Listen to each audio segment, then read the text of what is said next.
बिस्मिल्लाहिर्रहमानिर्रहीम। मैं हूं नवेद ज़ुबैरी सिचुएशन रूम के एक अहम प्रोग्राम के साथ। नाज़रीन, जैसा कि हमने देखा कि बिल आखिर सियासतदान टेबल पे आ गए और वो बातचीत कर रहे हैं और उनकी बातचीत के 2-3 सेशन हो गए। 1-2 सेशन इससे पहले हुए, लेकिन सियासी पंडितों का ख्याल है कि देर कर दी गई। इन्होंने देर कर दी, टाइम अप हो गया। अब वो अगर टाइम ख़त्म होने के बाद गोल हो तो वो गोल भी नहीं माना जाता। तो कुछ इस किस्म की बातें आ रही हैं कि सियासी जमातों ने देर कर दी और अब कुछ और होगा, और अब जो कुछ भी होगा वो भी उसके भी नोक पलट सही किए जा रहे हैं और वो तकरीबन डिसाइड है। अब ये जितनी बातचीत कर लें, वो बातचीत को ख़राब करने वाले बातचीत ख़राब कर देंगे। जैसे कि हमने देखा कल बड़ा सा सेशन हुआ बातचीत का और दोनों तरफ से पहली दफ़ा एक दूसरे के लिए अच्छे अल्फाज बोले गए और खैर सगाली का भी वो किया गया कि हमने दे दिए, वो दे दिए और उम्मीद है कि अगले उसमें हो जाएंगे। लेकिन रात गए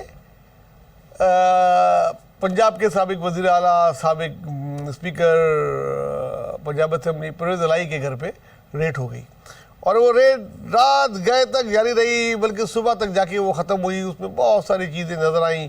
एक कोई कह रहा था इसको लीडर बनाने के लिए कर रहे हैं, कोई कह रहे हैं सबूतात बनाने के लिए, लेकिन कुछ तो है।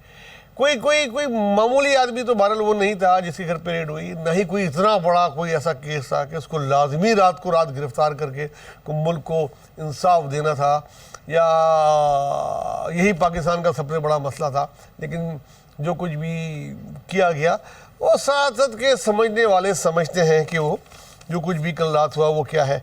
तो अब बहरहाल सियासी जमातें हम पहले से कह रहे हैं, आप लोग भी बहुत से लोग सुन भी रहे हैं और तजिया निगार भी कह रहे थे सियासतदानों को कि बैठ जाओ बैठ जाओ बैठ जाओ, नमाज़ पढ़ लो, इससे कल तुम्हारी नमाज़ पढ़ाई जाए, और बहुत सारी चीज़ें इस किस्म की थी। लेकिन उन्होंने बैठने में बहुत देर कर दी। और सियासत में टाइम का बड़ा अहमियत होती है और बड़ा दारोमदार होता है। बहरहाल हमारी नेक तमन्नाएं अभी भी हैं, हमें अभी भी होप है कि अल्लाह करे कि ये इनकी बातचीत और मज़ीद रखने ना हो और हो जाए। अब दोनों को भी कल रात के बाद दोनों पार्टियों को दोनों अकल के नाखून लेने चाहिए कि देखो अब क्या है। अब इनको ज़्यादा नखरे नहीं करनी चाहिए, ज़्यादा डिमांड नहीं करनी चाहिए, और कम से कम अपने तौर पे दिखाना चाहिए कि यार हम सिंसियर थे, अब जो कुछ भी हुआ उसका ज़िम्मेदार कोई और है। मई का महीना शुरू हो जाता है। मई का महीना वैसे तो पाकिस्तान में बहुत गर्म तरीन महीनों में शुमार होता है, लेकिन इस मई के महीने में सियासत में अपनी गर्मी अरूज पे होगी और इतना गर्म महीना होगा। ये पहली से, ख़ास तौर से पहली से 10 मई, ये मैं पहली बार भी कह रहा हूँ कि 10 मई एक डेडलाइन है, या वो चीज़ जो भी कुछ फैसला होना है 10 मई से पहला होना है। क्यों होना है, क्या वजह है, मैं आखिर में बताऊँगा कि 10 मई की क्यों अहमियत है। बहरहाल ये पहले 10 दिन मई के, जिसमें पहली तारीख को तो छुट्टी है, मज़दूरों का दिन है, गरीबों का दिन है, वो कौन मनाता है। कोई और दिन होता तो, बड़ा वैलेंटाइन होता तो कैसे मनाया जाता, कोई 14 अगस्त होती तो। बहरहाल मज़दूरों गरीबों का दिन है, उसमें इनकी तो कोई अहमियत नहीं है। गरीबों को सोचेंगे और किस तरह खून चूसा जाए, उस दिन कुछ ना कुछ और टीका लगाएगा, शायद पेट्रोल के प्राइस बढ़ा दिए जाए। एनीवे, बात कहीं से कहीं निकल जाती है, गरीबों का नाम आते ही दिल में कुछ अजीब सी एक वो छोड़े। एनीवे, आगे चले तो मई के महीने के पहले 10 दिन में पहली तारीख को निकाल के 2 से 10 तारीख तक, ये 8 दिन में बहुत कुछ हो जाएगा।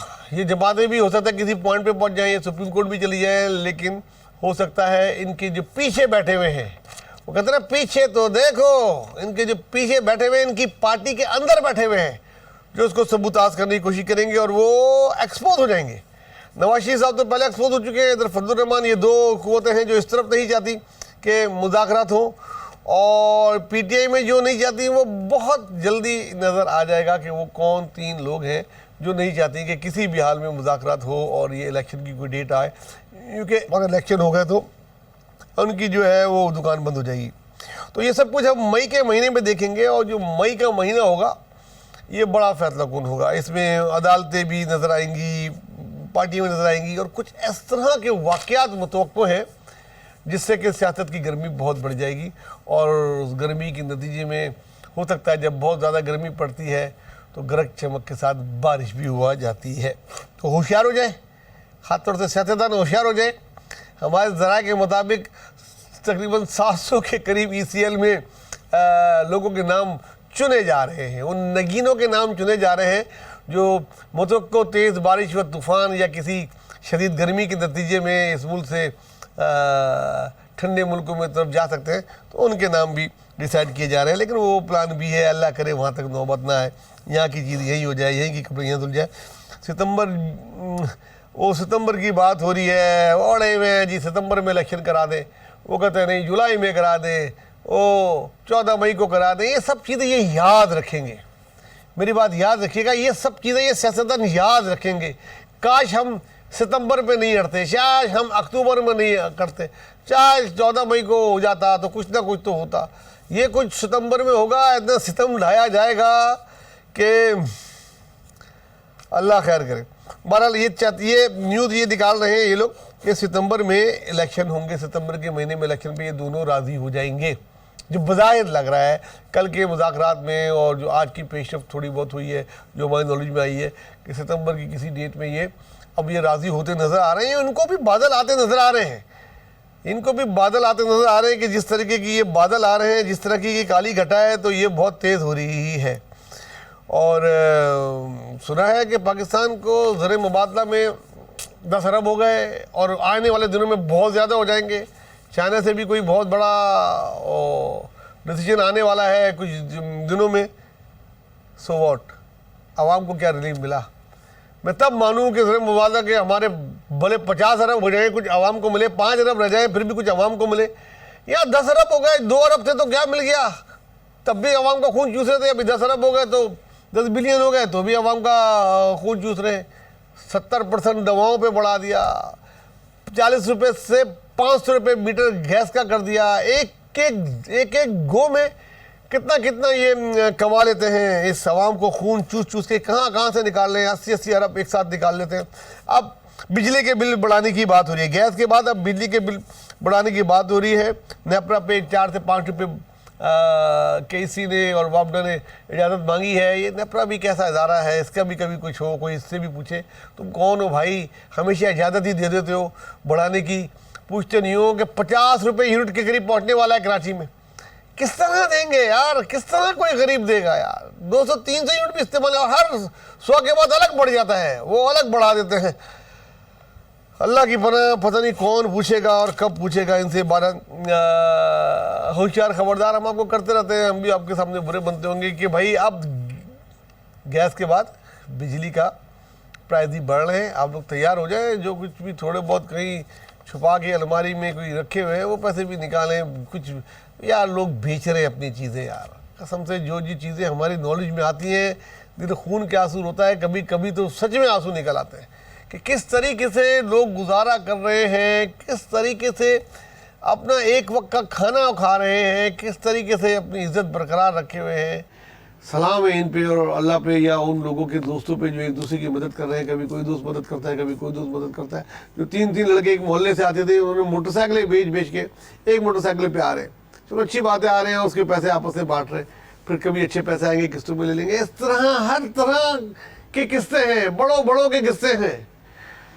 मगर उनको क्या है, हुक्मरानों को क्या प्रॉब्लम बैठी हुई है? उनके तो एक मिनिस्टर का खर्चा पता है, एक दिन का, एक मिनिस्टर के ऑफिस का, एक मिनिस्टर के प्रोटोकॉल का, एक उसकी सैलरी का, उसके अलाउंसेस का, उसके घर पे जो नौकर चाकर है उसका, टेलीफोन बिजली का बिल उन्हें क्या पता?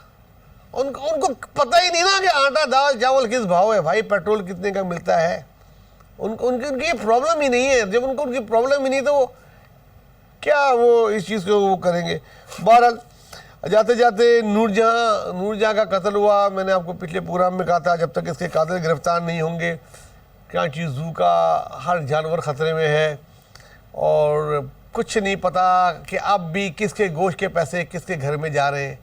पता नहीं शेर के जो और दूसरे जानवर हैं उनके गोश्त और चारे के पैसे उनके घर में खर्च हो रहे हैं या उनके और किसी और घरों में खर्च हो रहे हैं। खुदारा उसका हिसाब लो, खुदारा उसका वो करो। कोई एक आखिरी एनिमल लवर रह गया है इस मुल्क में, एक सिंध में, खासतौर से सिंध के कराची के जू में कोई इधर कोई एक है अरबाब इख्तियार में जो एनिमल लवर हो। नूरजहां के मरने के बाद भी उसकी जान नहीं छोड़ी। ये वीडियो चला रहे होंगे, आप देख रहे होंगे किस तरह कसाईयों के हवाले कर दिया पोस्टमार्टम के नाम पे। क्या ये ज़रूरी था इस किस्म का पोस्टमार्टम इस जानवर का करना? हमारे घर के पेट जब मर जाते हैं या कुछ हो जाता है तो हम तो दफनाते हैं उनको यार, उसी तरीके से गम बनाते हैं जैसा कि वो होता है। ये इतना इसको बीमार करके तकलीफें दे दे कि वो मुर्जा मरी, उसके बाद उसको काटम पीटी, एक एक चीज़ उसकी अलग कर दी, कलेजी वलेजी, ये वो लग रहा था कोई बकरीद की कोई गाय भैंस काटी हो। और अगर ये पोस्टमार्टम के लिए भाई ज़रूरी भी था और ये हमारी नॉलेज में नहीं है कि ये बहुत ज़रूरी था, तो ये इसकी वीडियो बनाना ज़रूरी थी। और वीडियो बनाना भी अगर ज़रूरी थी तो उसको दिखाना मीडिया पे, सोशल मीडिया में भेजना ज़रूरी था। यार खुदा का कोई खौफ कर लो यार, कोई तो पूछे इन लोगों से। नहीं तो वाकई बंद कर देना चाहिए जू। अगर आप इस काबिल नहीं है तो आप बंद कर दें। ये कागजों के वो वीडियो कैमरे लगा दें, उसमें जो बाहर मुल्कों के जू हैं वो चलाया करें बच्चों को दिखाने के लिए। बहरहाल ये था आज का प्रोग्राम, और इस उम्मीद के साथ कि कहीं तो सुनवाई होगी, कहीं तो इसकी उम्मीद के साथ कि कोई तो इस पर नोटिस लेगा और पूछेगा इनका हिसाब कि ये क्या हुआ है कराची जू में। बाकी सियासत में तो बहुत गर्मी आने वाली है। अगले प्रोग्राम में फिर बात करेंगे। जब तक अपना दोस्तों खास कर गरीबों का बहुत ख्याल रखें। अल्लाह हाफ़िज़।